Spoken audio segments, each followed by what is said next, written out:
Hello and welcome to a new video. Today we're going to take a look at Shadow Swampert in the Open Great League. This Pokemon dominated before. This Pokemon won the World Championships before and it completely disappeared. And today I want to take a look at if this Pokemon still has play in the current meta. And also I have even something else in this team which is kind of hilarious, which is going to be my Corviknight in the back as my closer for this team. And Corviknight is not going to run the standard moveset that you would expect. Corviknight is actually running the moveset of Sky Attack, which is going to allow you to have immediate pressure instead of trying to boost yourself up with the Air Cutter. And it has more damage per energy compared to Air Cutter, but of course doesn't have the boost chance, it's not as spammy, so you rather want to have it as a closer and not the standard position as a lead or as a face-off. This is kind of what I want to try out here today. We're going to have an interesting team, and of course we are going to very likely have news towards the new season very soon as well, so if you're interested in all of the things towards it, feel free to follow this channel and you will not miss out on anything. And so today we're going to take a look here at a very interesting team. We see already what makes the Swampert. Swampert is doing insane amount of damage with the move Hydro Cannon, but Swampert disappeared. Why did Swampert disappear? Because of the move update to Mudshot. And I've seen actually recently a lot of people suggesting that you maybe want to try to revert the move update. What happened was that Mudshot got nerfed quite significantly to the point that it does, I think currently, do the same as Thunder Shock but with one less energy generation, which is kind of sad. Before it was 9 energy and 3 damage, which is nowadays also not as ideal. I think it's the same as Psycho Cut currently, but like it got nerfed towards that it got a bit more damage output, which is of course not a nerf, it's a buff, but got quite significant then reduction with the energy, which makes Swampert not as scary as it was back in the day. The reason for this is, before the change, you were able to go for 2 Hydro Cannons, one of the strongest moves in the game, back to back after just 9 fast moves, and now it takes 10. And that is actually a big difference because the current standard pacing for a lot of the Pokemon is those 10 fast moves, so they're not faster than other Pokemon. And the main benefit of Swampert before was that he could outspeed them. And so, hopefully we're going to see that eventually again, because what I want to see is that there's going to be a Mudstep nerf, because Mudstep I feel like is kind of silly. There are Pokemon like Marowak which just are not fun to play against because they can just go 2 shields, farm you down with the fast move, and I feel like that's not something that anybody really appreciates. But with a Swampert, and like you kind of need to have kind of something of a ground type buff again, as we have Bastion, which is kind of a bit of a play currently. So yeah, ideally I would like to see Mudshot buff, Mudstep nerf, and Bastion nerf. I think that would make a lot of sense in terms of trying to build the meta again, because there are those problems we currently have, especially with Bastion. A lot of people are not happy with the Great League meta right now, and Swampert could be honestly an answer towards it, but for that I feel like it needs to go back where it was prior. It has to have the great pacing again. And let's take a look here at the opponent. They're gonna go for the rock side with their Marowak, as we're gonna try our best to go for a charge with ourselves. The Sky Attack is coming through here from our Corviknight, surprising the opponent, getting a ton of damage in instead of just trying to bait and boost ourselves up. And now we're going to have no shields left anymore, but we have another Sky Attack here. Air Cutter would have been better because we would be able to be more spammy. But you're gonna get the final shield. I can stop out. They're gonna go into their own Corviknight. I can knock out the Corviknight and I win the battle. Like, they still have the Marowak, but I have 3 Pokemon left. How are they gonna knock me out with them? We don't know. We win with 3 Pokemon. And so we're going to have a fantastic lead here, actually. We're going to have the Diggersby against us. And I can go for the Hydro Cannon, but also I have 2 great answers in the back for this Pokemon. Especially if I get a little bit of damage in, they would be in range for even our Corviknight to knock them out. And so I will try to catch the ground type move onto my flying type Pokemon, which works out beautifully. The Scorching Sands is coming through and they swap out into their own Corviknight. Now, though, the switch clock is unaligned, which is a very nice thing for us, especially here, because now, let's take a look at this. We are going to be able to just go for an Aura Sphere against the opponent. This is doing some sort of damage, by the way. Sorry that I didn't do my video in the evening yesterday. Just didn't have the time for it. Happens. It's a weekend.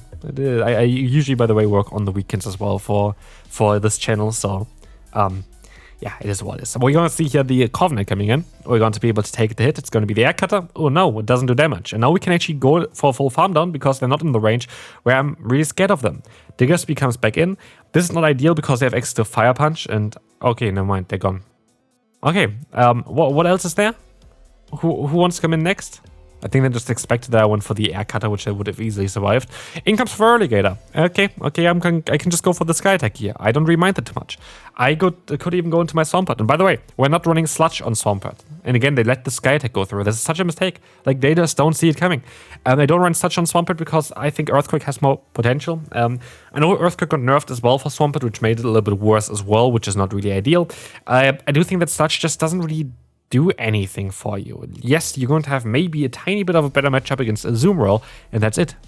Like, that's literally it. I don't think that Sludge really helps you out that much if you have Hydro Cannon already, and Earthquake is just going to give you at least the option to have a nuke move, which you didn't have prior. And here, in comes Corviknight. I think even Air Cutter doesn't knock us. Air Cutter comes through. It does knock us, never mind. But, like, we have 2 Pokemon left. Okay, yeah, go for another charge move. There's another Air Cutter. Let's find out. Air Cutter comes through, fine by me. And then comes the Feraligatr from the opponent, which is working out quite well for us. We're going to have the Hydro Cannon coming through, and we're going to be able to now swap out into the Togekiss, and we can move on to the next opponent.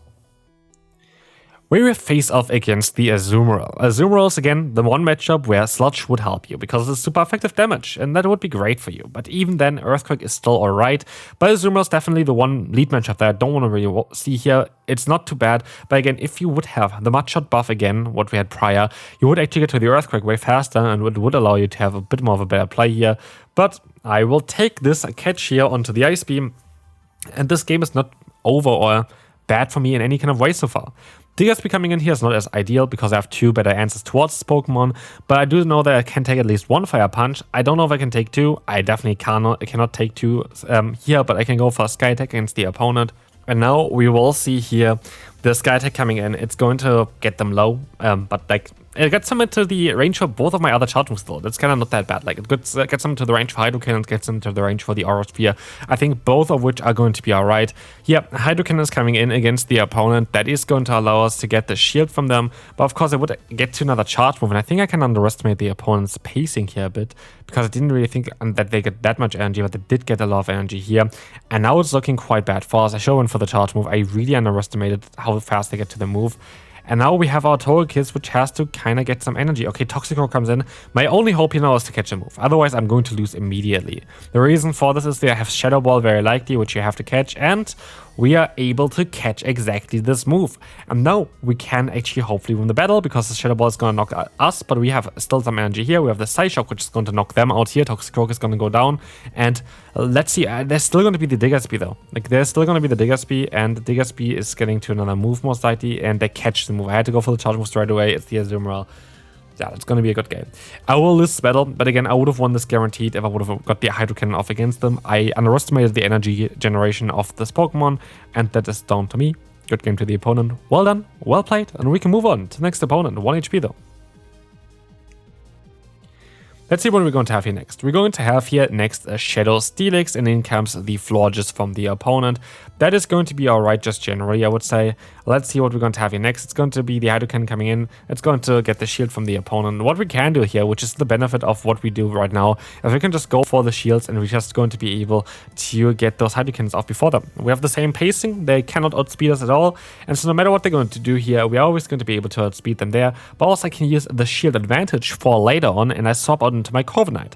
I will very likely gonna get out the Steelix here again. Exactly, they're forced to go for a charge move against me though, and with my false move damage as well as with my payback, which is very likely gonna come very soon here, I will be able to put them into range for a Hydro Cannon or for the Aura Sphere from my other Pokemon. So basically you have the team here kind of working hand in hand. You have a lot of kind of matchups where you can kind of weaken a Pokemon up for the next Pokemon to take over. And this is the case here as well, and I will use a shield there. It's going to be the Psychic Fangs, which is not as ideal. The support into the Florges, but I'm going to be able to do some solid damage here with my Hydro Cannon. And you see here again, the Hydro Cannon of Swampert is just one-shotting the Florges. It does so much damage. It's just kind of old school. It's exactly what we had back in the day, and just so nice to see and how strong this Pokemon is still nowadays. Arachnid in the back is actually very nice for a Togekiss. I'm still a bit worried about the Steelix, so I have to kind of try to get some energy before the Steelix comes back in. Because the Thunder Fang is of course going to be one of the most hardest hitting moves here that they can go for. They stop out here now, and I can go for the Aura Sphere straight away in order to pressure them immediately here as well. And even if they're going to knock me out here somehow with the Arachnid, I still should put them into the Hydro Cannon range, which then allows us to win with our Swampert, but they forfeit anyway, and we can move on to the next opponent. where we face off against the Empoleon. Again, if you have the Mudshot change again that we had back in the day, you would be able to outspeed them to the Hydro Cannons. This is something that happened before as well. You would be able to get to the first one the same pacing, and the second one you're gonna get a bit faster. I'm actually not sure who wins the Impeta here, but I do think it is the Empoleon. But most likely it's very much IV dependent. This thing with starter Pokemon is always kind of very much IV dependent on who is gonna win against who, because they all have very similar stats. In comes here the Sableye is a counter to our Fairy-type Pokemon. It's funnily enough a counter to our Fairy-type Pokemon because we're not running any Fairy-type damage, but we still kind of get them low. But the issue is they have a ton of energy, and I have to kind of get rid of the energy somewhere. And the best Pokemon that I have for that is just going to be our Corviknight. And as we see here as well, we are going to see another charge move coming in. It's going to be the Foul Play. And we are just not going to be in a position where you can win, especially as they, of course, having the Altaria in the back, which you could have already guessed by seeing the Empoleon in the lead. Alright, Florges in the lead is going to be a Pokemon that, again, is going to be alright here for us. It depends on what they do. If they go for Chilling Water, it's going to be a bit more worse for us. I don't actually mind too much if they go for Trailblaze, but Chilling Water is a bit more annoying because they're just going to be able to debuff us then, and they do exactly this, which makes a lot of sense. Here as well, by the way, I guess it would have been better to have Sludge, which is the same pacing as the Hydro Cannon, but is going to be super effective here. Anyway, we're going to be able to catch the move. They actually stay in here, which is interesting, and I can go for the Psyshock, which is going to allow us to just get not alignment directly, but just turn on the clock a little bit, because I'm currently switch lock. This is kind of what you want to do anyway, but they're knocking me out because I have Disarming Voice as a cheeky coverage move instead of the usual Trailblaze, but it allows me to get some energy here. Moltres comes back in. I am going to be able to just go for the double Hydro Cannon. That would be easily enough to knock them out, and this is the thing as well. We would be fine here with just our Swampert to win this matchup itself. But we have to see what they have in the bag. Let's see what it's going to be. They're going to let the move go. It's going to be the Primate. I need to get rid of the final shield, and I can do that with the Hydro Cannon. And now this is where Sky Attack actually comes in clutch, because an Air Cutter is not going to be enough from this range yet, but a Sky Attack is. And as long as I'm going to let the first move go, and he uses the shield on the second move from the opponent, I should be kind of alright. They have energy coming into this matchup, but do they have enough to get to a Rage Fist as well as a close combat before I am going to be able to reach my Sky Attack? They don't have that, and so we can win this battle, and we can move on to the second to last one for this video. We'll face off against Empoleon. Empoleon is going to be the Pokemon that I kind of still want to have my Swampert aligned against, but also if I have energy on my backline, it's going to be fine. Yep, it's a very similar matchup towards what we've seen already earlier, I guess. It's maybe it's again the Altaria in the back could very likely be the case. If that is the case, I definitely should try to play around that. I go for the Hydro Cannon here to try to weaken them up a little bit, see on how things are going to go. And let's see here, it's going to get the shield from the opponent. That's fine. We are going to be able to, go ahead, use the shield against them.